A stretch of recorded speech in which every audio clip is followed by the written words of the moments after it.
Hello and welcome to my channel. If you are new here, I thank you very much for stopping by and checking this out. And if you've been here before, apparently you're glutton for punishment because you're back.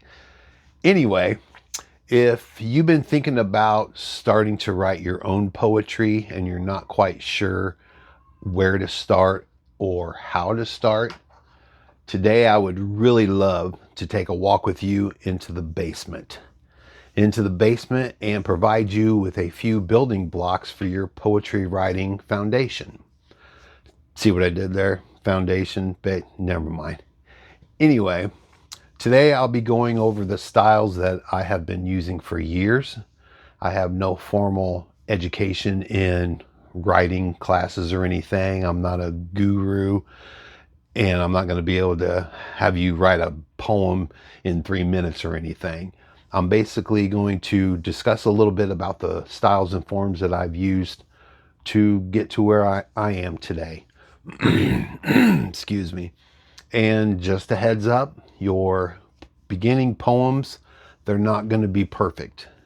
I have some of the poems that I first wrote, and they'll never see the light of day because, wow.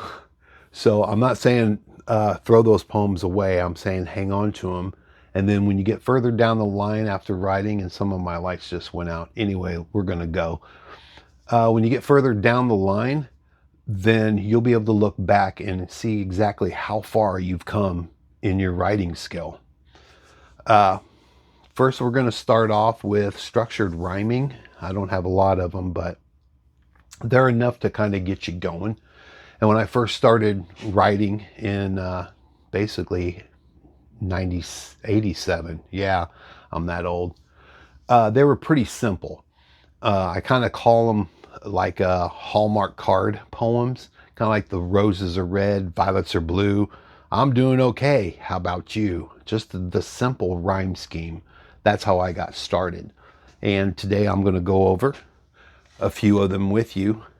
And since I'm a do-it-yourself kind of guy and my computer skills really suck, I went ahead and created some visual aids for you. Yeah, this is going to be old school.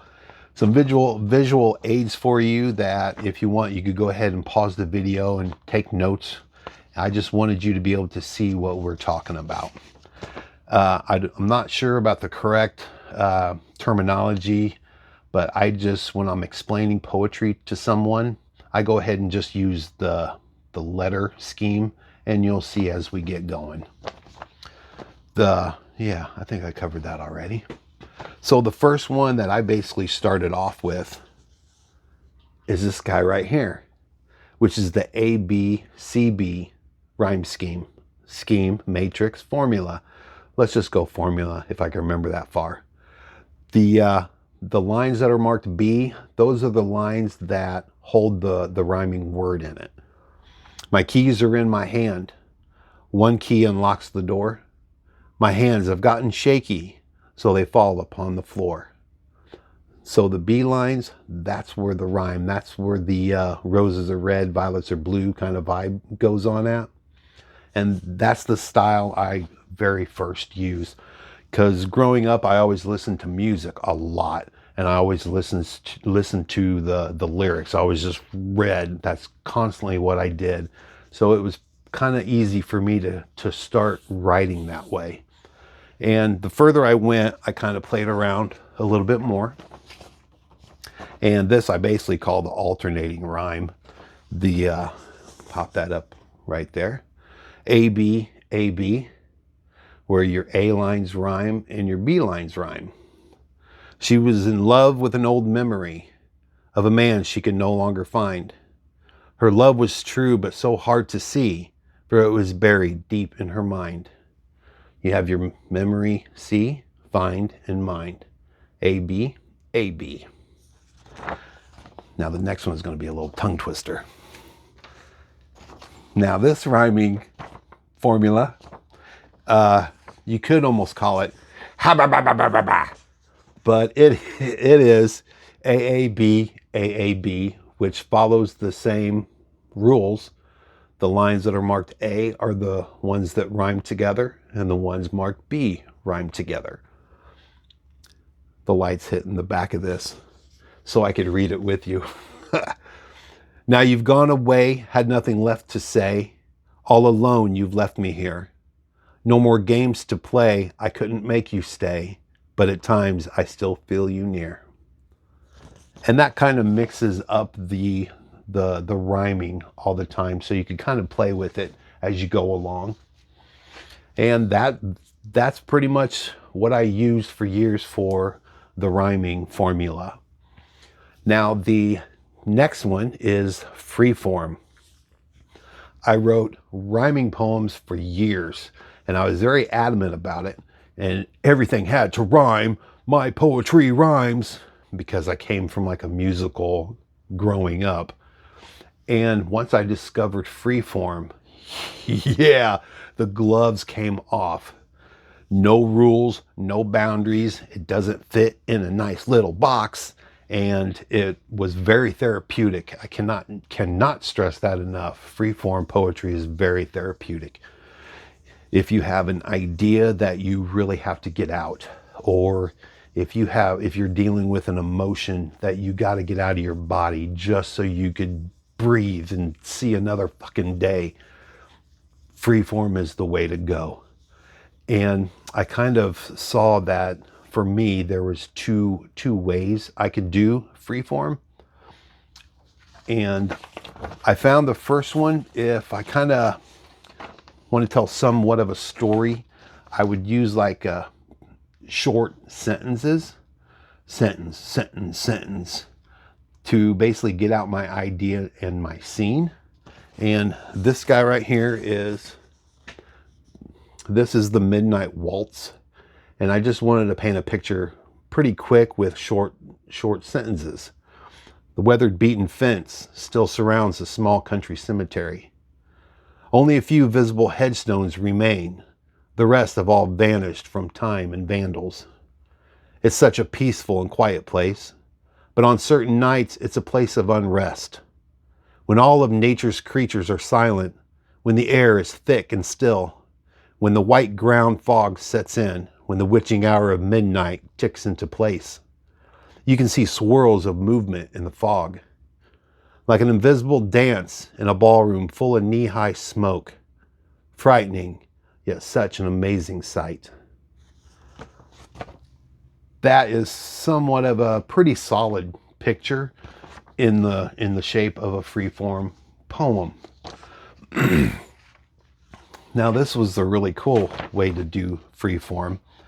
I always look at it as if I'm a painter and I have the canvas, I get my paints, I paint a little house in the middle, and with just fragments from short sentences, I let the reader fill in the rest of the colors of the rest of the landscape, because I'll paint the little empty haunted house, and then the reader, they'll fill in the rest of it.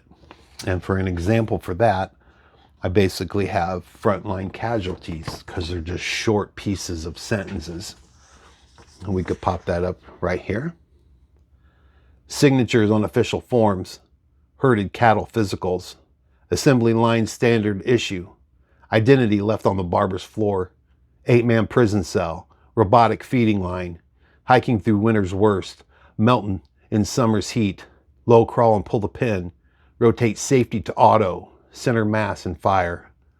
Snap facing movements, congratulations on graduation, orders received from headquarters, confidential assignment, foreign destination, enemy crosses a wire, fire, enemy crosses the line, fire, time passes violently. At last you're home, a veteran, a hero, all the missions, all the campaigns. The experience and training, but not one damn word on how to deal with the scars of the memory. Just short, choppy pieces of sentences. Bam, bam, bam. And then the reader will add the color and the rest of the scene and surroundings as they read. Now I got to a point where sometimes I get a little crazy and I mix the rhyming formula with the Freeform formula, and that kind of bridges them both together. This is just taken out of part of my poem Angels and Demons, where I use that formula, and it's highlight. I love highlighters. This one's part of Angels and Demons. The angels of aggression used to fly so freely on their razor-tipped wings. They were always so ruthless and vicious in their attacks, always waiting for the clouds of frustration, for the opportune time to strike quietly in stealth. And then I have a line that breaks between the rhyming and free form. I remember those days quite vividly. All the angels are in the dungeon now, and they're chained high upon the wall. The only possible means of their escape is if I should stagger, trip, and fall. And the rest of the poem kind of alternates back and forth between the two forms, and it made a really cool, solid poem. And yeah, I think those are it.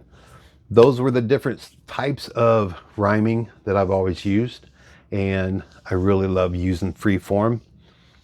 And I don't know, maybe the Roses in Red is the easiest kind of poem to start with, and maybe playing with free form might be an easy way to start also. That way you're at least one way or the other, you're getting your thoughts and ideas and your emotion down on paper. And then once you get really good at it, now comes the bonus part of the video, you'll be able to have fun with poetry. I have just a few examples. I'll try not to keep you too much longer. I have a few examples of having fun with poetry, and I don't think it'll really work well if you do spoken poetry. It's more of on the paper. It would have to be read. And the first example would be this one I wrote. It's called Top Secret. We're gonna go to this side of the screen now. Fuck. This one's called Top Secret, and basically all I did was group the letters differently, so it kind of looks scrambled when you first look at it. But if you just read it, your government is watching you. I just thought that was really, never mind. Some James Bond kind of stuff. James Bond. Yeah, we're having fun. And also some more fun for writing poetry. This one right here, I'm not sure if you can see it, but you might have to pause it and zoom in. This one was it between the lines? Yeah, this one's between the lines. There we go. I think someone has tapped my phone, and even my mail has been opened. My tinfoil room scrambles the radar signal. They are always watching me. I try to sleep, but I have nightmares of being cloned and the real me disappears. I observe subliminal messages on 200 plus cable channels. They are trying to get inside my mind and kill my individuality. I will wait for them here, wait for them to come and get me. All of my weapons are locked and loaded. I just don't feel right, and I can't put my finger on it. And I went through and capitalized and used bold print for certain letters that spell out paranoid. Ooh, pretty heavy, huh? No, I'm kidding. But yeah, poetry's fun. This is more of a softer one, and this is called Pure White. And I think I should have offset that, but you get the picture. I spell out the word flake underneath each other, F-L-A-K-E, after F-L-A-K-E, to kind of give it that falling snow feel. You failed to create a blanket over the yard, untouched except for the wind that constantly changed your appearance. The rays of the sun showed your true beauty with glittering highlights. A picture-perfect scene I will remember until next year. But now you must go, melting together into nothing, flake after flake. And on the bottom line, because the snow had melted, I just left it flat like melted snow. Fun with poetry. Now this guy I'm really, really proud of because I just really dig it the way it turned out. It's called One at a Time. And as you can see, it's a lot of highlighted stuff where the fun is. There were days when she felt down, and out. And I put the word out outside of these brackets. Other days she was wound too tight. And the words wound too tight, I just put them all together to give it that compressed clock spring, I'm wound too tight feel. She hated the days that were broken. And I just brought them down, alternated it like the word was broken, and backwards, the word backwards. But today, she says she's doing all right. It's just fun little tricks you could use once you get your rhythm going for writing poetry. And yeah, those are all my visual aids I had for you. So hopefully that kind of gives you a little bit better understanding and a really good starting point. So you can start writing your own stuff, your own poetry. And if you, that's the one main thing to do is just stick with it. Just keep writing. And it doesn't matter if it rhymes. It really doesn't matter what form it's in. Just as long as you keep the ink rolling and that you don't stop. Don't give up. If you write it, oh, that sounds like crap. Who gives a shit? Keep going. Keep going. You're going to get better. I would say, yeah. I freaking guarantee it. If you stay with it, yeah. One day you'll have enough poems and you could just create your own book if you want to. And this video right here with all the visual aids and everything, I've had it lined up for quite a while, but procrastination, it just kicks my ass all the time. And I think maybe my shirt should say procrastination instead. But I've always had stuff lined up to do this video, and I just procrastinate. And I did a book show this past weekend, and I talked to a few inspiring poets. And in the back of my head, that voice is, dude, make the fucking video. Make the video. So today I got home and got everything lined up.